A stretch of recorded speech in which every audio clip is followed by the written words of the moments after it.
வணக்கம். மீண்டும் சூரடை போற்று நிகழ்ச்சியில் உங்களை சந்திப்பதில் மிக்க மகிழ்ச்சி. நம்ம தொடர்ந்து நம்ம இன்சூரன்ஸ் எக்ஸ்பர்ட் மிஸ்டர் ஸ்ரீராமன் சந்தானத்தோட பேசிகிட்டு இருக்கிறோம். இன்றைக்கி அவர்கிட்ட ஒரு இன்சூரன்ஸ் ஏஜென்ட் ஆகுது எப்படி அப்படிங்கிறத பற்றியும், ஒரு இன்சூரன்ஸ் ஏஜென்ட் எவ்வளோ சம்பாதிக்கலாம், அந்த மாதிரி பல விஷயங்கள் இன்சூரன்ஸ் ஏஜென்ட் ரிலேட்டடாக நம்ம பேச போகிறோம். வாங்க நிகழ்ச்சிக்குள்ளே போகலாம்.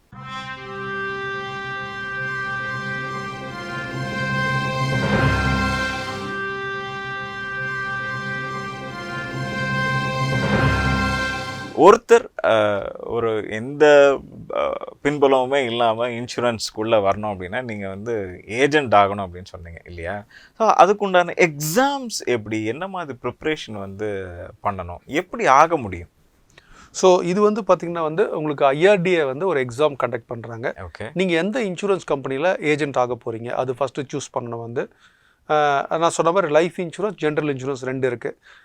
லைஃப் இன்சூரன்ஸ் ஏஜென்ட் ஆகுறீங்க அப்படின்னா, for example companies like LIC, SBI life, ICICI Prudential, HDFC, Tata AIA, Bajaj, so இவங்களாம் பார்த்திங்கன்னா ஆக்சிஸ் மேக்ஸ் லைஃப், இவங்களாம் லைஃப் இன்சூரன்ஸ் கம்பெனிஸ். இன்னும் சில கம்பெனிஸ் இருக்குது. ஸோ இந்த கம்பெனியில் நீங்கள் ஏஜென்ட் ஆகணும் அப்படின்னா, எந்த கம்பெனியில் நீங்கள் ஏஜென்ட் ஆக போகிறேன்னு டிசைட் பண்ணுறீங்கன்னா, அங்கே அப்ரோச் பண்ணிங்கன்னா உங்களுக்கு ஒரு ட்ரைனிங் இருக்குது. ஒரு பேசிக் ஐஆர்டிஏ எக்ஸாம் கிளியர் பண்ணோம். அந்த ஐஆர்டிஏ எக்ஸாம் கிளியர் பண்ணும்போது உங்களுக்கு அந்த பேசிக் ட்ரைனிங்ஸ் கொடுப்பாங்க. ஆன்லைன்லேயும் ட்ரைனிங் இருக்குது, அந்த கோர்ஸ் மெட்டீரியல் கொடுத்துருவாங்க. மார்க் எக்ஸாமும் நீங்கள் ப்ராக்டிஸ் பண்ணிக்கலாம். ப்ளஸ் அது இல்லாமல் நீங்கள் ஆஃப்லைனில் போனாலும் அவங்க பேட்சாக கண்டக்ட் பண்ணுவாங்க. ஒரு டைமிங் ஒரு 3 செஷன் 4 செஷன் நீங்கள் போகிறீங்க அப்படின்னா அந்த எக்ஸாம் கிளியர் பண்ண முடியும். ஸோ அதில் பார்த்தீங்கன்னா 50 கொஸ்டினில் 17 கொஸ்டின் கிளியர் பண்ணாலே உங்களுக்கு லைசன்ஸ் அப்ரூவல் கொடுத்துருவாங்க. இது லைஃப் இன்சூரன்ஸ்க்கு. லைஃப் இன்சூரன்ஸ் எடுத்திங்கன்னா ஜென்ரல் இன்சூரன்ஸ் பண்ண முடியாது. ஜென்ரல் இன்சூரன்ஸில் என்னென்ன வரும்னு பார்த்தீங்கன்னா, ஹெல்த் இன்சூரன்ஸ் வரும். இதுக்கப்புறம் பார்த்தீங்கன்னா கார் இன்சூரன்ஸ், மோட்டார் இன்சூரன்ஸ் பண்ணலாம். கார்பரேட் கம்பெனிக்கு தேவையான இன்சூரன்ஸ், குரூப் இன்சூரன்ஸ், மற்ற லைபிலிட்டி இன்சூரன்ஸ், வேறு நிறைய கம்பெனிக்கு தேவையான இன்சூரன்ஸ் எல்லாமே அதர் தேன் லைஃப் எல்லாமே அதில் வந்துடும், ஜென்ரல் இன்சூரன்ஸில் வந்துடும். ஸோ ஜென்ரல் இன்சூரன்ஸ் கம்பெனி நிறைய இருக்குது. இதே மாதிரி பார்த்தீங்கன்னா HDFC Ergo, ICICI Lombard, Royal Sundaram, so இந்த மாதிரி பார்த்திங்கன்னா டாடா ஏஐஜி, அது டாடா ஏஐஏ, இது ஏஐஜி. ஸோ இந்த மாதிரி நிறைய கம்பெனிஸ் இருக்குது. இந்த கம்பெனியில் அதே மாதிரி அந்த கம்பெனியில் நீங்கள் அப்ரோச் பண்ணுறீங்கன்னா அவங்களும் அதே மாதிரி உங்களுக்கு ட்ரைனிங் அண்ட் கோர்ஸ் மெட்டீரியல் கொடுத்துட்டாங்க அப்படின்னா இதுக்கு ஒரு தனி அதே மாதிரி எக்ஸாம். பட் மோரலக்ஸ் எக்ஸாம் ஒரே மாதிரி தான் இருக்கும், ஒன்றும் பெரிய டிஃப்ரென்சஸ் இருக்காது. கொஸ்டின்ஸ் மட்டும் ஜென்ரல் லைஃபுக்கும் ஸ்லைட்டாக மாறும், அவ்வளோதான். உங்களுக்கு அது ரேண்டம் கொஸ்டின்ஸ் தான். அது ஆன்லைன் சென்டர் இருக்குது, சென்னையிலே 2-3 சென்டர் இருக்குது. எந்த சென்டர் நீங்கள் சூஸ் பண்ணுறீங்களோ அது ஒரு எக்ஸாம் போய் அட்டன் பண்ணுறீங்கன்னா கிளியரான அந்த லைசன்ஸு. ஸோ இது 2ல் எந்த லைசன்ஸ் இருந்தாலும் ஸ்டாண்டலோன் ஹெல்த்துக்கு தனியாக எக்ஸாம் எழுத்தாலும் அது கொடுத்துருவாங்க. ஸ்டாண்டலோன் ஹெல்த் இன்சூரர் அப்படின்னு சொல்லிட்டு company, for example star insurance, Niva Bupa, care insurance, Aditya Birla, so இவங்களாம் பார்த்தீங்கன்னா ஸ்டாண்டலோன் ஹெல்த் இன்சூரன்ஸ் சொல்லுவாங்க. ஹெல்த் இன்சூரன்ஸ் ப்ராடக்ட் மட்டும் விற்பாங்க, லைஃபோ அதர் ஜென்ரலோ பண்ண முடியாது அவங்க. ஸோ இது 2ல் எந்த லைசன்ஸ் இருந்தாலும் இந்த லைசன்ஸ் கூட சேர்த்து வாங்கிக்கலாம், அந்த கம்பெனியில் டைப் பண்ணிக்கலாம். ஸோ இதுதான் ஃபஸ்ட்டு. ஒருத்தர் ஒரு லைஃப் இன்சூரன்ஸ், ஒரு ஜென்ரல் இன்சூரன்ஸ், ஒரு ஸ்டாண்டலோன் ஹெல்த் இன்சூரன்ஸ் பண்ண முடியும். 3 இதுவும் பண்ண முடியும் ஒருத்தர். ஜென்ரல் இன்சூரன்ஸ் கம்பெனியில் ஹெல்த்தும் இருக்குது. ஸ்டாண்டலோன் ஹெல்த் எனக்கு மற்றதெல்லாம் வேணாம், வெறும் ஹெல்த் மட்டும் பண்ணுறேன்னா லைஃப் கோடு எடுத்துகிட்டு இதை பண்ணிக்கலாம். இல்லை நான் லைஃபே பண்ண போதுன்னா இது 2யும் எடுத்துகிட்டு நீங்கள் அதில் வச்சுட்டு இன்சூரன்ஸ் பண்ணிக்கலாம். ஸோ அதுக்கப்புறம் இந்த இன்சூரன்ஸ் கம்பெனி உங்களுக்கு பார்த்திங்கன்னா ஒரு உங்களோட ரிலேஷன்ஷிப் மேனேஜர் கொடுப்பாங்க, அவங்க கைட் பண்ணுவாங்க. இப்போது நாங்கள் எங்களுக்கு கீழே பார்த்திங்கன்னா சில கம்பெனிஸில் எங்களுக்கு கீழே ஏஜென்ட்ஸை ரெக்ரூட் பண்ண முடியும். ஃபார் எக்ஸாம்பிள் டாடா ஏஜியில் எனக்கு கீழே ரெக்ரூட் பண்ண முடியும். ஸோ மேக்ஸ் லைஃப்பில் எனக்கு கீழே ஏஜென்ட்ஸ் பண்ண முடியும். ஹெச்டிஎஃப்சியில் எங்களுக்கு கீழே ஏஜென்ட்ஸ் பண்ண முடியும். இந்த மாதிரி ஒரு 4-5 கம்பெனியில் இருக்குது. ஸோ இந்த மாதிரி வரவங்க பார்த்திங்கன்னா அவங்களுக்கு ட்ரெயின் பண்ணிவிட்டு வி ஆர் ஆல்சோ ஹெல்பிங். அந்த மாதிரி எங்களுக்கு கீழே ஒரு மோர் தென் ஒரு 15 ஏஜென்ட்ஸ் இருக்காங்க. So they will get the IRDA pay out. So எங்களுக்கு பார்த்திங்கன்னா அந்த லீடர்ஷிப் எதுக்காக some incentives the company will give. So எங்களுக்கு கீழே எத்தனை பேரை டெவலப் பண்ணி அதை அவங்களோட கூட கஸ்டமர் போய் மீட் பண்ணுறது, அந்த மாதிரி வேலைகள்லாம் நாங்கள் பண்ணும்போது ஸோ அதுக்கான பெனிஃபிட்ஸ் இன்சூரன்ஸ் கம்பெனி அது கிவிங் ஸ்ட்ரைட்டாக அவங்க டேரெக்டாக அவங்க எம்ப்ளாயி போடாமல் இந்த மாதிரி ஒரு ஸ்கீம்ஸை இன்ட்ரடியூஸ் பண்ணியிருக்காங்க. ஒரு ஸ்டார்டிங் ஸ்டேஜில் ஒரு இன்சூரன்ஸ் ஏஜென்ட் எந்த அளவுக்கு சம்பாதிக்க முடியும்? ஸோ இப்போது ஒருத்தர் ஏஜென்ட் ஆகிறாங்கன்னா நான் சொன்ன மாதிரி பார்த்திங்கன்னா ஒரு 3 கோடு எடுத்துக்க முடியும். லைஃப் இன்சூரன்ஸ், ஹெல்த் இன்சூரன்ஸ், இன்னொன்று ஸ்டாண்டலோன் ஹெல்த் இன்சூரன்ஸ், இன்னொன்று ஜென்ரல் இன்சூரன்ஸ் எடுத்துக்க முடியும். ஸோ இப்போ 2 ஆப்ஷன் இருக்குது. ஒன்று ஃபுல் டைமாக அவங்க எடுக்கலாம், இல்லை பார்ட் டைமாக வரலாம். நிறைய பேர் இன்சூரன்ஸை ஃபஸ்ட்டு பார்ட் டைமாக வந்துட்டு அது ஒரு சர்டன் லெவல் இன்கம் வந்த உடனே தான் ஃபுல் டைமாக பண்ணுறாங்க. இருக்க ஜாப் ரிசைன்மெண்ட் வராங்க இது. ஸோ இதில் ஒருத்தர் வந்து பார்ட் டைமாக ஒரு நாளைக்கு அவங்களால ஒரு 3-4 மணி நேரம் செலவு பண்ண முடியும் அப்படின்னா வந்து ஒரு நாளைக்கு ஒரு கஸ்டமரை மீட் பண்ணுறாங்க அப்படின்னா நம்ம இதில் வந்து பார்த்தீங்கன்னா ஒரு 10% கன்வர்ஷன் ரேட் இருக்கும். ஆவரேஜாக இன்சூரன்ஸில் 10 to நல்லா இருந்ததுன்னா 20% கன்வர்ஷன் ரேட் இருக்கும். நீங்கள் உங்கள் எக்ஸ்பீரியன்ஸ் ஆக ஆக ஒரு ஏர்னிங் அப்படின்னு சொல்லி பார்க்குறோம் அப்படின்னா வந்து பேர் மினிமம் ஒரு 25,000 ரூபாயிலேருந்து ஒரு 30-40,000 ரூபா ஏர்ன் பண்ண முடியும். ஓரளவுக்கு கஸ்டமரை ரெகுலராக மீட் பண்ணிகிட்டே இருக்கும் உங்களால். இப்போ எடுத்து கொடுத்துட்டு ஒரு மாதத்துக்கே 2 கஸ்டமர் பார்த்துட்டு அந்த 2 பேரே ஃபாலோ பண்ணி தான் ஒன்று நம்ம கஸ்டமர் பேஸ் ஃபில் பண்ணிவிட்டு கஸ்டமரை வந்து மீட் பண்ணணும், நேராக போய் மீட் பண்ணலாம். இல்லைனா இன்றைக்கி வந்து பார்த்தீங்கன்னா ஜூம் கால்ஸ் இருக்குது, ஜூம் காலில் மீட் பண்ணலாம் அவங்கள போயிட்டு. இன்றைக்கி நிறைய பேர் ஐடி பீப்புளாக ஸ்டாண்டோலோனா ஒருத்தரால் மட்டுமே வந்து ஒரு கோட் எடுத்து பண்ண ஒரு 40-50,000 ஆவரேஜாக ஒரு டீசெண்டாக சம்பாதிக்க முடியும், ஏர்ன் பண்ண முடியும். அதுக்கப்புறம் ஸ்கை இஸ் த லிமிட். நீங்கள் ஃபுல் டைமாக வெளியில் வரீங்க, அதுக்கப்புறம் நீங்கள் எத்தனை இன்னொன்று வந்து பார்த்தீங்கன்னா உங்களால் முடிஞ்சால் உங்கள் ஃப்ரெண்ட்ஸ் யாருனா இருந்தாங்கன்னா ஒரு கன்சார்சியம் பண்ணிவிட்டு ஒரு மல்டிபிள் கோடு வச்சுக்கோங்க. ஏன்னா நீங்கள் ஒரு இன்சூரன்ஸ் கம்பெனியில் ஒரு ப்ளஸ் பாயிண்ட் இருக்குது. ஒரு இன்சூரன்ஸ் கம்பெனி சில ப்ராடக்ட்ஸ் அவங்களுக்கு ப்ரீமியம் கம்மியாக இருக்கும். ஒரு சில பேர் டேர்ம் இன்சூரன்ஸ் ரொம்ப அக்ரெசிவாக கொடுப்பாங்க. ஒரு சில பேர் வேறு ஒரு இன்சூரன்ஸ் கொடுப்பாங்க. ஹெல்த் இன்சூரன்ஸில் எடுத்திங்கன்னா ஒரு சில ஃபீச்சர்ஸ் ஒரு கம்பெனியில் இருக்கும். நம்ம ஒரு கஸ்டமரை போய் மீட் பண்ணும்போது ஒரு கம்பெனியாக போய் நான் மீட் பண்ணும்போது அப்போ அவங்க என்ன சொல்லுவாங்க, எனக்கு இந்த கம்பெனி வேணாம் அந்த கம்பெனி வேணும்னு கேட்பாங்க. அப்போ நீங்கள் உங்களால் இந்த கோடு தான் எடுக்க முடியும், மல்டிபிள் கம்பெனி எடுக்க முடியாது அப்படின்னா வேறு யாராவது இந்த மாதிரி நிறைய இன்றைக்கி வந்து broking companies are there tying up, அவங்க கூட டைப் பண்ணிக்கோங்க. இல்லை some senior people who are there you need a guidance also. என்னென்னு பார்த்தீங்கன்னா வந்து உங்களுக்கு ட்ரைனிங்கும் வேணும். நீங்கள் ஃபஸ்ட்டு பண்ணும்போது இண்டஸ்ட்ரி தெரியாது. வேறு யாராவது சீனியர் கூட நீங்கள் டைப் பண்ணுறீங்கன்னா அது மாதிரி மல்டி கம்பெனி பண்ணுறவங்க கூட டைப் பண்ணுறீங்க அப்படின்னா வந்து அப்போ அவங்க அந்த கைடன்ஸ் கொடுத்துருவாங்க. ஆப்வியஸ்லி யூ ஹேவ் டு அந்த ஏர்னிங் வந்து ஷேர் பண்ண வேண்டியிருக்கும். நீங்கள் இப்போ ஒரு கம்பெனி பண்ணல அப்படின்னா இப்போ நாங்கள் நிறைய பேர் கூட வந்து டைப் பண்ணியிருக்கோம். எங்கள் கீழே டேரெக்டாக வந்து இன்சூரன்ஸ் ஏஜென்ட்டாக இருக்கவங்க ஒரு 15 பேர் இருக்காங்க. அவங்களுக்கு ஸ்ட்ரெயிட்டாக ஐஆர்டிஏ கமிஷன்ஸ் போய்டும் வந்து. இது இல்லாமல் எங்கள் கூட டைப் பண்ணவங்க ஒரு 10-15 பேர் இருக்காங்க. There also insurance agent like us பண்ணுறவங்க. அவங்கக்கிட்ட அந்த கம்பெனி இருக்குது, அவங்களும் ஒரு 4 கம்பெனி பண்ணுவாங்க. நாங்கள் ஒரு 12 கம்பெனி பண்ணுறோம். சப்போஸ் இந்த கம்பெனி நீ பண்ணுறியா, நான் பண்ணல, ஏர்னிங் இன்க்ரீஸ் ஆகும். நம்ம கிளைண்ட்டை லூஸ் பண்ண மாட்டோம். இன்னொன்று ஒரு எத்திக்ஸ் நாங்கள் ஃபாலோ பண்ணுறது என்னென்னு பார்த்தீங்கன்னா we will not disturb your customers. Okay. So நாளைக்கு வந்து இதை கொண்டு வந்து இந்த கஸ்டமர் சொன்னால் என் கஸ்டமரை டேப் பண்ணிட்டு வரோம் இல்லை. அதே மாதிரி உங்கள் கஸ்டமர் யாருன்னா கொண்டு வராங்க அப்படின்னா அந்த கஸ்டமர்ஸ் வந்து ப்ரொமோஷனல் மெசேஜ் அனுப்புறது இது எதுவுமே மியூச்சுவல் அண்டர்ஸ்டாண்டிங். இது நீங்கள் யார் கூட உங்களுக்கு நல்ல அண்டர்ஸ்டாண்டிங் இருக்கோ அவங்க கூட அவங்க வச்சு பண்ணும்போது வந்து பார்த்தீங்கன்னா they can expand to the level. க்ரோத்தும் நம்ம நல்ல ஒரு அடுத்த கட்ட க்ரோத்துக்கு வந்து இந்த கொலாபரேஷன். இன்னைக்கு வந்து பார்த்தீங்கன்னா லேக்ஸ் கணக்கில் ஏர்ன் பண்ணுற இன்சூரன்ஸ் ஏஜென்ட்ஸ்லாம் இருக்காங்க. Especially some charming retired peoples இருக்காங்க. ஒரு பேங்க்லேருந்து ரிட்டையர்ட் ஆனவங்க இல்லை நிறைய அந்த பப்ளிக் இதுலேருந்து ரிட்டையர் ஆனவங்க கனெக்ட் இருக்கவங்களாம் வந்து பார்த்திங்கன்னா தே ஹட் பீன். எனக்கு தெரிஞ்ச என்னோடய ஃப்ரெண்டு ஒருத்தர் இருக்கார். அவர் வந்து பார்த்திங்கன்னா இஸ் ரிட்டையர்ட் பேங்க் பர்சன் வந்து he has been doing every year COD அட்வைசர்னு சொல்லுவாங்க, கோர்ட்டுன்னு சொல்லுவாங்க. அப்போ இதில் வந்து ப்ரெஸ்டிஜியஸ் சிலது இருக்குது, எம்டிஆர்டி அட்வைசர் அப்படின்னு இருக்குது. ஒரு வருஷத்துக்கு ஒரு 40 லட்ச ரூபாய்க்கு நீங்கள் வந்து லைஃப் இன்சூரன்ஸ் ப்ரீமியம் கலெக்ட் பண்ணுறீங்க அப்படின்னா யூ ரஃப்லி 42 லட்சம் வரும் வந்து. ஸோ இது வந்து எவ்ரி இயர் 35 லட்சம் 30 லட்சம் இருந்து அப்படி இன்க்ரீஸ் ஆகிட்டே போயிட்டுருக்கு டாலர் வேல்யூ வச்சு. 42 lakhs நீங்கள் பண்ணுறீங்க அப்படின்னா வந்து எம்டிஆர்டி அட்வைசர்னு சொல்லுவாங்க. சிஓடி அட்வைசர் வந்து பார்த்திங்கன்னா ஒரு அரௌண்ட் 1 crore rupees நீங்கள் பண்ணுறீங்க அப்படின்னா சிஓடி அட்வைசர். எம்டிஆர்டி அட்வைசருக்கு வந்து பார்த்திங்கன்னா யூஎஸில் ரெக்கக்னேஷன் இருக்குது, அது ஒரு சர்டிஃபிகேட் கொடுப்பாங்க, அது ஒரு ப்ரெஸ்டிஜியஸ் இது வந்து. ஸோ அந்த மாதிரி நீங்கள் வந்து பண்ணுறீங்க அப்படின்னா as I told you abroad trips இருக்குது, இந்த ட்ரைனிங்ஸ் அரேஞ்ச் பண்ணி கொடுப்பாங்க. இந்த மாதிரி நிறைய ஃபீச்சர்ஸ் இருக்குது. இன்சூரன்ஸை பொறுத்தவரையில் how aggressively you are doing. என்ன ஒன்று நிறைய பேரை மீட் பண்ணோம், ஃபேட்டிக் ஆகக்கூடாது. நீங்கள் வந்து வெக்ஸ் ஆகிடுவீங்க. நீங்கள் 9 பேரை பார்த்துருப்பீங்க, கன்வெர்ட் ஆகாது. 10வது ஆள் கன்வெர்ட் ஆவாங்க, 11-12 கண்டினியூஸாக கன்வெர்ட் ஆகும். அதனால் நீங்கள் நம்ம வெக்ஸ் ஆகாமல் they are not our cup of tea. இன்னொரு முக்கியமான விஷயம் என்னென்னு பார்த்தீங்கன்னா ஒரு கஸ்டமர் இன்றைக்கி எடுக்கலான்றதுக்காக அவங்க கஸ்டமர் இல்லை, என்கிட்ட வந்து 3-4 வருஷம் கழிச்சு வந்து இன்சூரன்ஸ் எடுத்தவங்களாம் இருக்காங்க. ஆனால் அவங்க கூட ரெகுலர் டச்சில் இருக்காங்க. இன்றைக்கி நீடு இல்லாமல் இருக்கலாம் அவங்களுக்கு, இல்லை வேறு யார்கிட்டையும் எடுத்துடலாம். ஆனால் உங்ககிட்ட நாளைக்கு வருவாங்க, ஒரு சேலஞ்ச் இருக்கும்போது வருவாங்க. ஸோ இன்சூரன்ஸ் அட்வைசருக்கு சொல்கிறது என்னென்னா be in the field for long term, you are going to definitely success ஆகலாம் வந்து. இது ஷார்ட் டேர்ம் இன்றைக்கி வந்துட்டு உடனே சக்ஸஸ் ஆகுமானா நாளைக்கே எனக்கு இன்கம் பார்க்கணும்னா கண்டிப்பாக this is not a place வந்து. ஸோ நீங்கள் சொல்லும்போது சொன்னீங்க ஒரு வருஷம் 2 வருஷத்தில் சில பேர் வந்து இதை விட்டுட்டு போயிடுவாங்க அப்படின்னு சொல்லிட்டு. அப்போ இதை ஒரு பிஸ்னஸாக எடுத்து பண்ணணும்னு நினைக்கக்கூடியவங்க எங்கே ஃபெயில் ஆகுறாங்க, எதனால அந்த ஓகே இது வேண்டாம் நமக்கு அப்படின்னு போகிறதுக்கு எது காரணம்னு நீங்கள் நினைக்கிறீங்க? முதல்ல இது வந்து பார்த்தீங்கன்னா ஹைலி காம்படிட்டிவ். ஸோ இன்றைக்கி வந்து பார்த்திங்கன்னா நிறைய புது ரெகுலேஷன்ஸ் வரும்போது, ஐஆர்டிஏ ரெகுலேஷன்ஸ், அதர் ரெகுலேஷன்ஸ் வரும்போது நாளுக்கு நாள் வந்து கஷ்டமாகுது.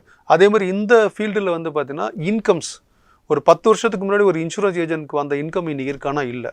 ஏன்னா நிறைய கன்சியூமருக்கு வந்து நிறைய பெனிஃபிட்ஸை வந்து ஐஆர்டிஏ பாஸ் பண்ண சொல்லும்போது ஆட்டோமேட்டிக்காக இன்சூரன்ஸ் ஏஜென்ட்ஸ்க்கு வந்து கமிஷன்ஸான ஸ்ட்ரக்சரை குறைச்சிடுறாங்க இன்சூரன்ஸ் கம்பெனி. ஸோ முன்னாடி வந்து பார்த்தீங்கன்னா ஒரு லைஃப் இன்சூரன்ஸ் எடுத்துட்டாங்க அப்படின்னு பார்த்தீங்கன்னா அவங்களுக்கு வந்து அடுத்த 20 வருஷம் பேமெண்ட் பண்ணுறாங்க அப்படின்னா 20-25 வருஷத்துக்கு அவங்களுக்கு 5% இல்லை ஆவரேஜாக முன்னெல்லாம் 5% இருக்கும். வருஷம் அவங்களுக்கு 5% வரும். ஒரே வாட்டி தான் பாலிசி. அதுக்கப்புறம் அதில் சர்வீஸ் கூட பண்ண மாட்டாங்க. நான் ஃபஸ்ட்டு போன இன்சூரன்ஸ் ஏஜென்ட் ஃபஸ்ட்டு போட்ட பாலிசி நான் 97-98 போட்டேன். ஏன் பண்ண ஆரம்பிக்கும் போது அந்த இன்சூரன்ஸ் ஏஜென்ட் எங்கே இருக்காருன்னே தெரியல. இன்னும் 30 வருஷம் பாலிசி, இன்னும் ப்ரீமியம் பேமெண்ட் பண்ணிட்டு இருக்கேன். அவருக்கு அந்த கமிஷன் போயிட்டுருக்கு. ஆனால் அவர் எந்த சர்வீஸும் பண்ணல. ஃபஸ்ட்டு 1 வருஷம் 2 வருஷம் பண்ணார். அதுக்கப்புறம் எந்த இதுவுமே பண்ணலை. ஸோ இந்த மாதிரி வந்து பார்த்திங்கன்னா முன்னாடி இருந்தது. இன்றைக்கி அப்படி இல்லை. இன்றைக்கி எல்லாமே ஷார்ட். இப்போது I don't want to pay for long years. நான் 20 வருஷம்லாம் பேமெண்ட் பண்ண மாட்டேன். நான் 5 வருஷம் தான் பேமெண்ட் பண்ணுவேன், 10 வருஷம் தான் பேமெண்ட் பண்ணுவேன். எனக்கு என்ன ஒரு பெனிஃபிட் லாங் டர்மாக இருக்கணும் அப்படி கேட்குறாங்க.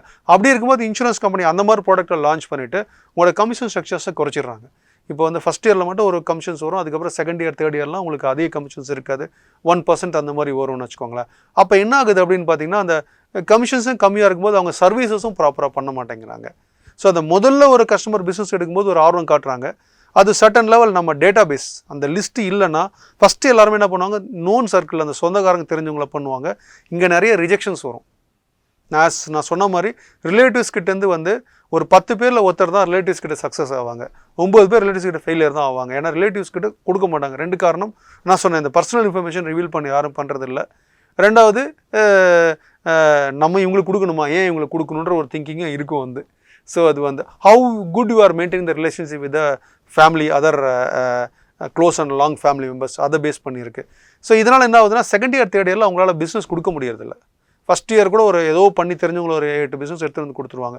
செகண்ட் இயர் தேர்ட் இயர் போகும்போது அவங்களுக்கு திரும்ப அதே கஸ்டமரை போய் அப்ரோச் பண்ணுவாங்க. இல்லை, நம்ம டேட்டா பேஸ் எக்ஸ்பாண்ட் பண்ணணும், புது கஸ்டமரை மீட் பண்ணணும்.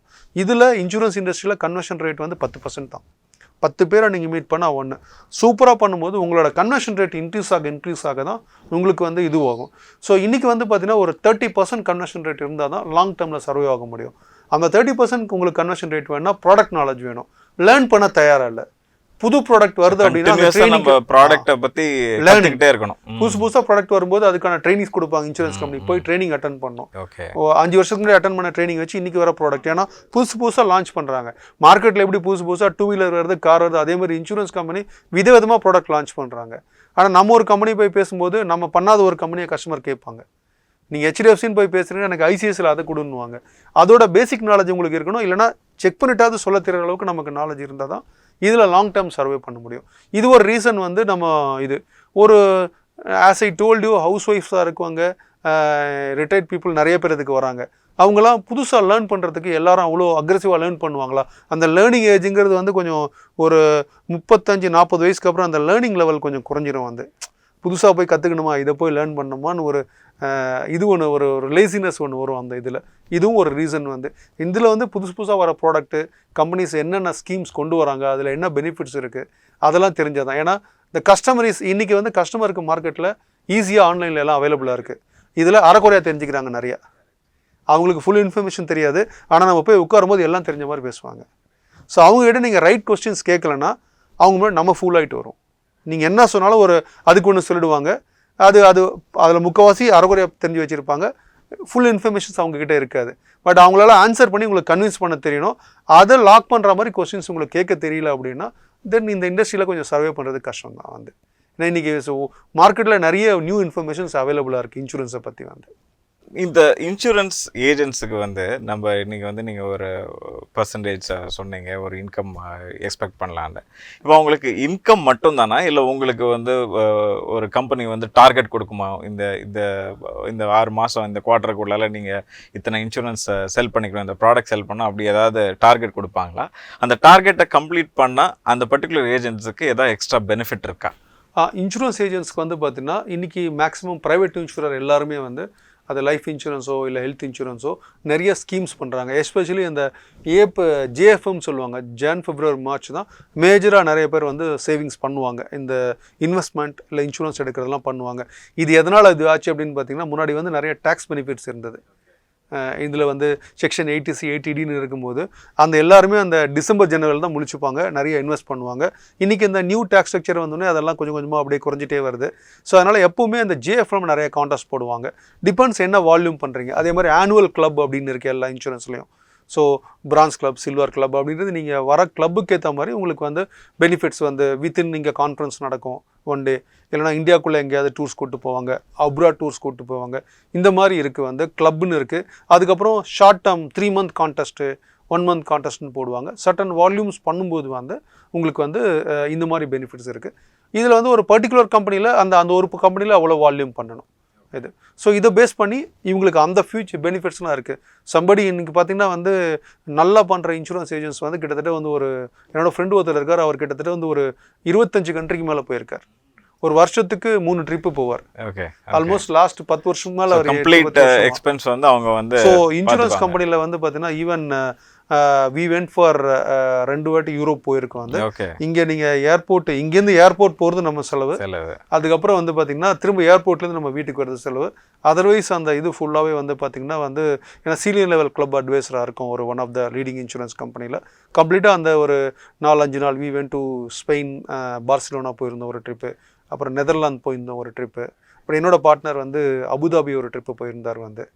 ஸோ இது வந்து so 1 more trip we qualified. But அது போக முடியல வந்து. இஸ்தான்புல் ஒரு ட்ரிப் போக முடியல. That we are reschedule for coming years வந்து. ஸோ இந்த மாதிரி நீங்கள் வால்யூம்ஸ் பண்ணும்போது பண்ணலாம். இன்சூரன்ஸ் கம்பெனியை பொறுத்தவரை கம்ப்ளீட்டாக they will take care. So இது வந்து டூர் ஏஜென்ட்ஸ் கிட்ட தான் கொடுத்துருவாங்க எண்ட் டு எண்ட் வந்து. ஈவன் நம்ம வந்து அந்த கனெக்டிங் ஃப்ளைட்டில் நம்ம இருக்கும்போது கூட அந்த கேப் இருந்ததுன்னா சாப்பாடுக்கான பணமும் கூட கொடுத்துருவாங்க கையில் வந்து. அதனால் இனி நாட் ஒரி அபவுட் தட். நம்ம இங்கே அதே மாதிரி அங்கே தான் நம்ம பர்ச்சேஸ் பண்ணுறோன்னா தட் இஸ் அவர் எக்ஸ்பென்சஸ். இப்போ இவ்வளோ இன்ஃபர்மேஷன் சொல்கிறீங்க. பட் நிறைய காமன் பப்ளிக்கு இப்போ எனக்கே வந்து நிறைய இன்ஃபர்மேஷன், புது இன்ஃபர்மேஷன்ஸ் இன்றைக்கி உங்க கூட பேசும்போது கிடைக்கிது. ஸோ இந்த அவேர்னஸ் வந்து இன்றைக்கி இந்தியாவில் வந்து எல்லாருக்குமே இன்சூரன்ஸ் மீது உள்ள ஒரு நாலேஜ் வந்து ரொம்ப கம்மி. ஓகே, கம்பேர் டு நம்ம வந்து வெளிநாடுகளில் இருக்கிறத விட இப்போ தான் கொஞ்சம் கொஞ்சமாக நம்ம வந்து இம்பார்ட்டன்ஸ் ஆஃப் இன்சூரன்ஸ் வந்து நம்ம மக்கள் மத்தியில் வந்துகிட்ருக்கு. ஸோ அதுக்கு ஒரு நல்ல ஒரு இன்சூரன்ஸ் ஏஜெண்டாக நீங்கள் என்னெல்லாம் ஒரு புதுமையான ஒரு விஷயம் பண்ணுறீங்க அப்படின்னா என்ன புதுசாக பண்ணுறீங்க? சார், எங்கள் சைட்லேருந்து வந்து பார்த்தீங்கன்னா நாங்கள் வந்து இன்சூரன்ஸ் அவேர்னஸ் செஷன் வந்து கண்டக்ட் பண்ணுறோம். கம்பெனிஸில் வந்து இது மட்டும் வந்து ஒரு வெடன் மோர் தென் 20-25 கம்பெனிஸ் வந்து. ஸோ எங்களோட கிளைண்ட்ஸ் யார் யார் இருக்காங்களோ கிளைண்ட்ஸு இல்லை அவங்களோட ஃப்ரெண்ட்ஸ் யார் நான் ரெஃபர் பண்ணுறாங்கன்னா அந்த கம்பெனியில் அவேர்னஸ் செஷன் கண்டக்ட் பண்ணுறோம். ஸோ அங்கே வந்து பார்த்திங்கன்னா வந்து அவங்களோட வந்து பார்த்திங்கன்னா என்னென்னலாம் ஃபினான்ஷியல் அவேர்னஸ் செஷன், அதில் இன்சூரன்ஸும் ஒரு பார்ட் இருக்குது. இன்சூரன்ஸ் ரிலேட்டட் வந்து இதில் வந்து அவங்க ரிஸ்க் என்னென்ன இருக்குது, அந்த ரிஸ்க் எப்படி மிட்டிகேட் பண்ணணும். ஹெல்த் இன்சூரன்ஸ் மட்டும் கிடையாது, நம்ம இன்னொரு போர்ஷன் வந்து டேர்ம் இன்சூரன்ஸ் இருக்குது, லைஃப் இன்சூரன்ஸ் ரிஸ்க் இருக்குது. ஸோ இந்த மாதிரி வந்து நிறைய ரிஸ்க் இருக்குது. ஸோ அந்த என்னென்ன ரிஸ்க் ஒரு இண்டிவிஜுவலாக இருக்காங்க அப்படின்னா அவங்களுக்கு என்னென்ன ரிஸ்க் மிட்டிகேஷனுக்கு என்ன தேவை, ஷார்ட் டேர்ம் என்ன தேவை, லாங் டேர்ம், இதுதான் வந்து ஃபினான்ஷியல் பிளானிங் அப்படின்னு சொல்லுவோம். ஒரு ஃபினான்ஷியல் பிளானிங்கில் ஃபஸ்ட் அண்ட் ஃபார்மோஸ்ட் நம்ம டேக் கேர் பண்ண வேண்டியது something happen to the earning member. அவருக்கு திடீர்னு உடம்பு சரியில்லாமல் படுக்கை ஆகிட்டார், இல்லை ஏதோ ட்ரீட்மெண்ட் காஸ்ட் ஆகுது, இல்லை இறந்தே போயிடார் அப்படின்னா அதை டேக் கேர் பண்ண நம்ம என்ன பண்ணுறோம். இதுக்கப்புறம் வந்து பார்த்திங்கன்னா வந்து ஷார்ட் டேர்ம் நமக்கு requirement, long term retirement. So இதுதான் வந்து ஸோ இது மாதிரி ஒரு அவேர்னஸ் செஷன் வந்து நாங்கள் கண்டக்ட் பண்ணுறோம். ரெண்டாவது, எங்களோட கஸ்டமர்ஸ் இருக்காங்க அப்படின்னா அவங்களுக்கு வந்து ஜஸ்ட் லைக் தட் ஒரு சேல்ஸ் நாங்கள் பண்ணுறதே இல்லை யாருக்குமே. வந்து ஒரு கஸ்டமர்ஸ் வராங்கன்னா அவங்களுக்கு ஒரு அவேர்னஸ் கொடுக்கணும், எக்ஸ்பிளைன். சில பேர்லாம் வந்து வருவாங்க, கொஞ்சம் நோன் சர்க்கிள் இருந்தால் சார் நீங்கள் எது நல்லதுன்னு சொல்லுங்கள் சார், பண்ணிடுறேன்னு. சார் எது நல்லதுன்னு நான் சொல்கிறேன், முதல்ல தெரிஞ்சுக்கோங்க, ஒரு 10 நிமிஷம் டைம் கொடுங்க, ஒரு அவேர்னஸ் உங்களுக்கு இருக்கணும்னு சொல்லிட்டு ஒரு பேசிக் அவேர்னஸ், இன்சூரன்ஸ் அவேர்னஸ் கொடுத்து எதுக்காக எடுக்கிறோம், இந்த இன்சூரன்ஸ் ஏன் எடுக்கணும், இதோட பர்பஸ் என்ன அப்படிங்கிறது ஒரு பேசிக் அவேர்னஸ் கொடுத்துட்டு கஸ்டமருக்கு அதுக்கப்புறம் தான் நாங்கள் பாலிசிஸை செல் பண்ணுறோம். ஸோ இதனால் வந்து எங்களோட கஸ்டமர்ஸ் எங்ககிட்ட வரவங்க வந்து பார்த்திங்கன்னா எங்களோட கஸ்டமர் ரிட்டன்ஷன் ரேஷியோ மோர் தென் 99%. நான் சொன்ன மாதிரி 2007 ஆல்மோஸ்ட் 17 வருஷமாக எங்களோட ட்ராவல் பண்ணுற கஸ்டமர்ஸ் இருக்காங்க. ஸோ உள்ளே வந்த கஸ்டமர்ஸ் வந்து மேக்ஸிமம் எங்களை விட்டு வெளியில் போக மாட்டாங்க. அவங்களோட ஃப்ரெண்ட்ஸ், அவங்க தெரிஞ்சவங்க. இப்போ எனக்குலாம் வந்து பார்த்தீங்கன்னா ஒரு 10-15 டயர் அவர் ஃப்ரெண்டுன்னு கனெக்ட் பண்ணிவிட்டு யாராவது ரெஃபரல் வந்து கொடுத்துட்டே இருக்காங்க. ஏன்னு பார்த்தீங்கன்னா அந்த கஸ்டமர்ஸ்க்கு ஒரு நாலேஜ் நம்ம கொடுக்குறோம். அதே மாதிரி அவங்களுக்கு வந்து ஒரு பேசிக் நாலேஜ் கொடுக்குற மாதிரி வந்து அவங்கள வாட்ஸ்அப்பில் கம்யூனிகேட் பண்ணுறோம். இப்போ ரீசெண்டாக வந்து we had started our YouTube சேனலை வந்து ஆரம்பித்து வந்து அதுலேயும் கொஞ்சம் அவேர்னஸ் கொடுக்கலாம் அப்படின்னு சொல்லிட்டு இன்ஃபர்மேஷன் ஜஸ்ட் ஸ்டார்ட் பண்ணியிருக்கோம். பட் வாட்ஸ்அப்பில் வந்து ஒரு ரொம்பலாம் எங்கள் கஸ்டமர் டிஸ்டர்ப் பண்ண மாட்டோம். ஒரு 10 days 15 days ஒன்ஸ் ஏதாவது புதுசாக விஷயங்கள், அந்த மாதிரி ஒரு அவேர்னஸ், புதுசாக ஒரு ப்ராடக்ட் வருது, இதை ஏன் பண்ணணும், அப்படின்ற மாதிரி ஒரு அவேர்னஸும் கொடுத்துட்ருக்கோம் எங்களோட கஸ்டமர்ஸ்க்கு. ஸோ அதே மாதிரி ஒருத்தர் எடுக்க வராங்க அப்படின்னா, இன்சூரன்ஸ் எடுக்க வராங்கன்னா, அவங்களுக்கு ஒரு பேசிக்கலி ஒரு ஃபினான்ஷியல் பிளானிங்னா என்ன, ஏன் பண்ணணும், அதில் எந்தெந்த ரிஸ்க்கை மிட்டிகேட் பண்ணணும் அப்படிங்கிறத ஒரு பிளான் அவங்களுக்கு போட்டு தரோம். பேசிக் பிளான் வந்து இன்சூரன்ஸை பற்றி இன்னும் பல முக்கியமான தகவல்களை ஸ்ரீராம்கிட்டேருந்து அடுத்தடுத்த வீடியோகள்லேருந்து நம்ம தெரிஞ்சுக்க போகிறோம். வீடியோவை தொடர்ந்து பார்த்துக்கிட்டுருங்க.